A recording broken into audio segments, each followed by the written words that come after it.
Bonjour, bienvenue sur FCVM Balade. Aujourd'hui, je vous ai fait une vidéo sur le spectacle Son et Lumière qui a lieu à Agde, au Moulin des Évêques, le lundi, mercredi et le vendredi à 22h15.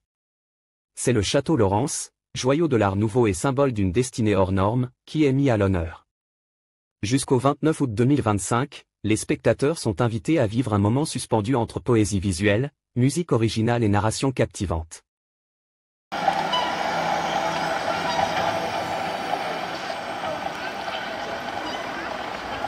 Nous sommes ici au bord du fleuve Hérault, face à ce qui fut autrefois le Moulin des Évêques.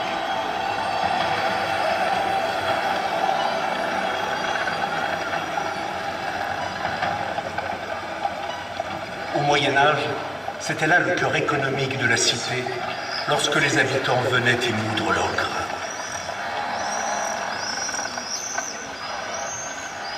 En ce lieu champêtre, le lendemain du jour de l'an 1565, séjourna la cour de France en présence de trois rois, le roi Charles IX et les futurs rois Henri III et Henri IV.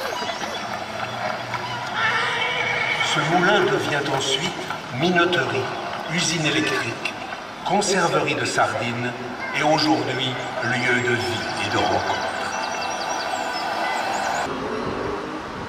Et de l'autre côté du fleuve, le domaine de Belle-Île et l'incroyable château Laurent, bâti par Emmanuel Laurent, un génial excentrique.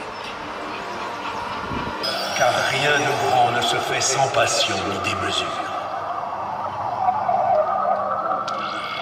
Les génies ont toujours un grain de feu. L'art a besoin d'illuminés, d'originaux hors normes. Le monde, pour avancer, a besoin d'hommes et de femmes qui sortent des ornières de leur temps et repoussent les limites du raisonnable.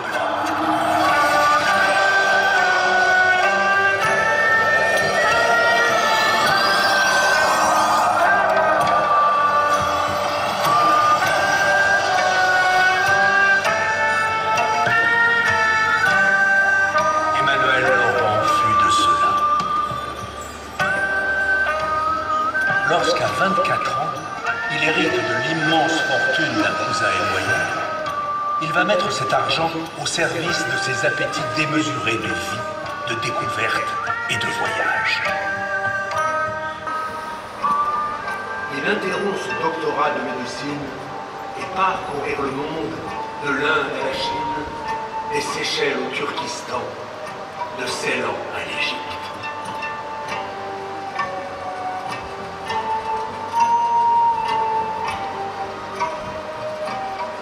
Ramène tapis, faïence, éléphants de porcelaine, œuvres d'art et héroïques.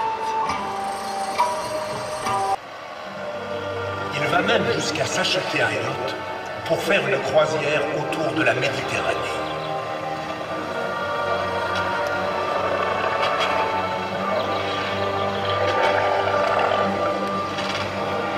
Fasciné, comme beaucoup de ses contemporains, par l'Égypte des pharaons, de Ramsès et de Cléopâtre, il va en nourrir son imaginaire créatif.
ses voyages, il décide de faire du domaine de Belle-Île, hérité de son père, la projection de tous ses rêves. Dandy cultivé, il va sculpter l'ancienne maison familiale à son image. Il veut en faire quelque chose d'unique et en dessine lui-même les plans. S'ensuivent, à l'aube des années 1900, 3 ans de grands travaux.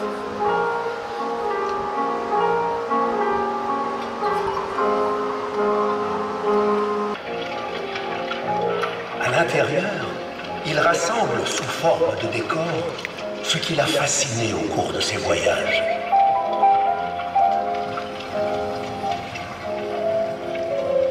L'Égypte, certes, mais aussi les splendeurs des antiquités grecques et romaines.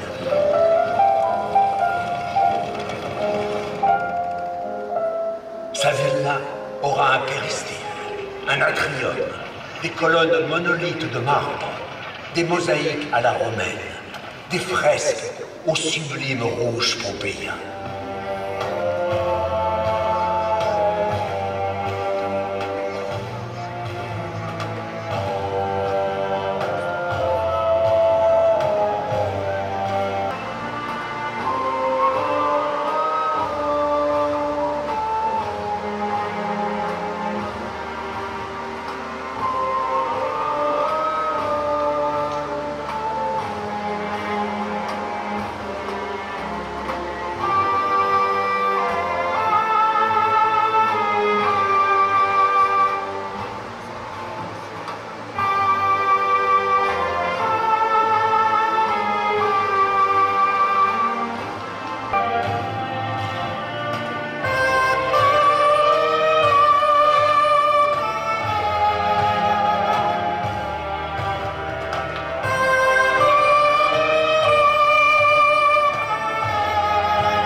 Ces années 1900, la modernité est alors à l'art nouveau qui repousse les rigueurs du classicisme.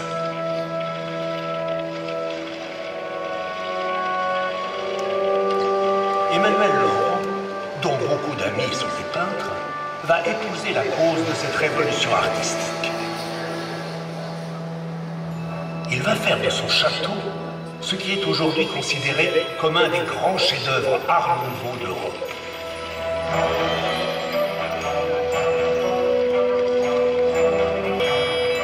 Esthétique des lignes courbes et motifs floraux vont lui donner grâce et légèreté et se marier à ses rêveries d'antique.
Verrières, vitraux, fresques, tout va porter la grâce de cette nouvelle esthétique.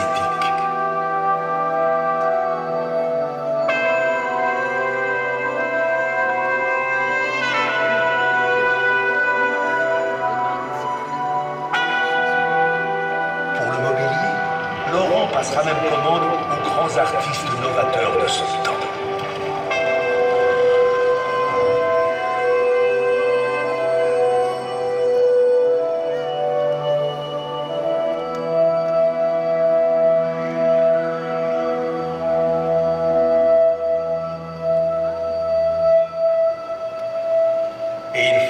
sa salle de bain un joyau digne de la baignade des nymphes et des naïades. Emmanuel Laurent ne vit pas seulement dans le fantasme des grandeurs du passé.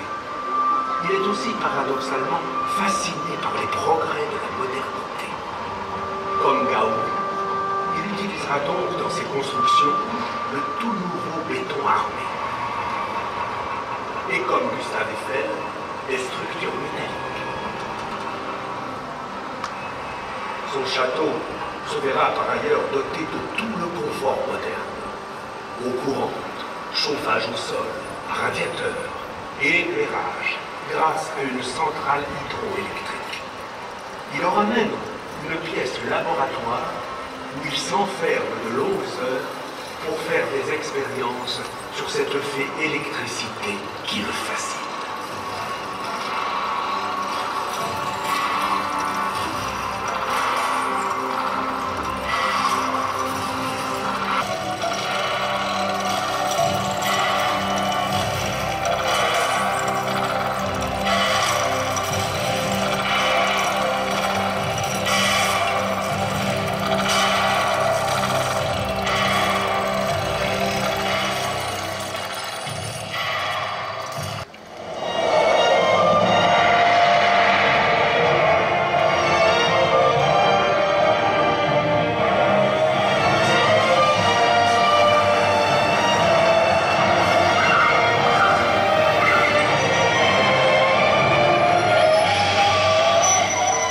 Accueillir ces nombreux invités venus de toute l'Europe, il n'hésite pas à faire arrêter le train dans sa propriété.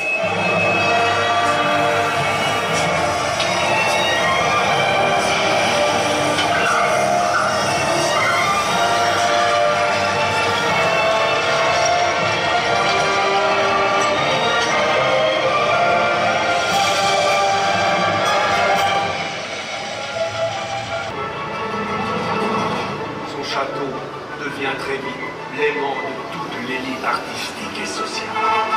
Il y donne des fêtes somptueuses, aussi folles qu'extravagantes.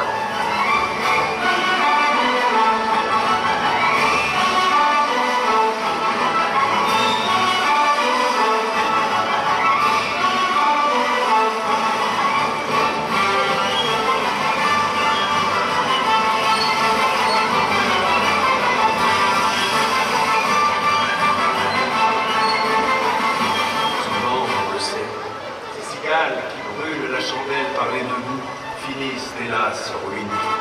Emmanuel Laurent ne fera pas exception.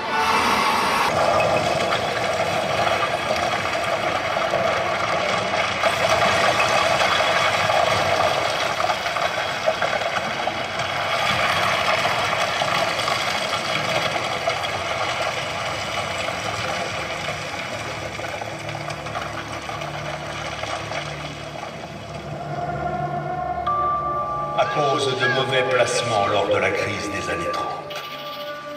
Il ne voyage alors plus que grâce à l'opium.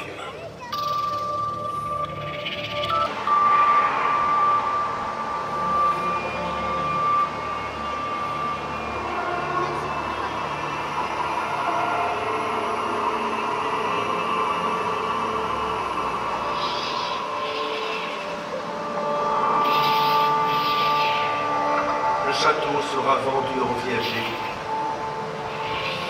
le mobilier dispersé. Ce sera à la fin d'un rêve. Et ce que les poètes comme Emmanuel Laurent bâtissent demeure à jamais. Si leurs œuvres sont longtemps plongées dans l'oubli, le temps finit toujours par leur rendre justice. Comme le phénix, elles renaissent d'un jour de leur cendre.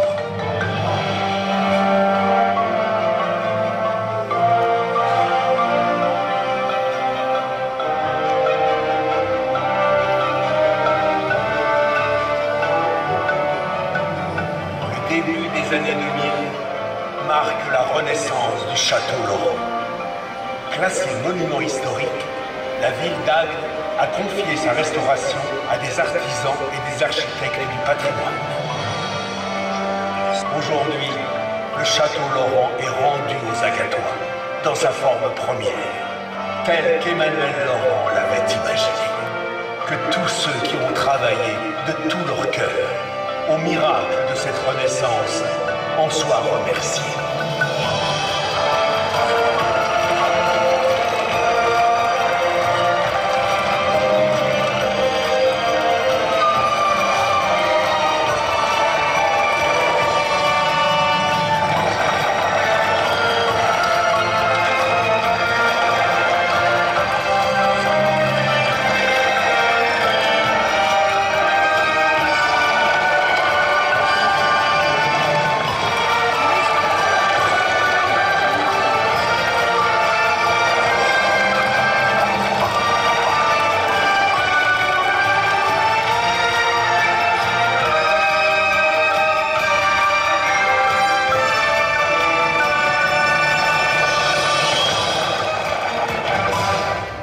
Si cette vidéo vous a plu, n'hésitez pas à la partager, à lui laisser un commentaire ou même un like.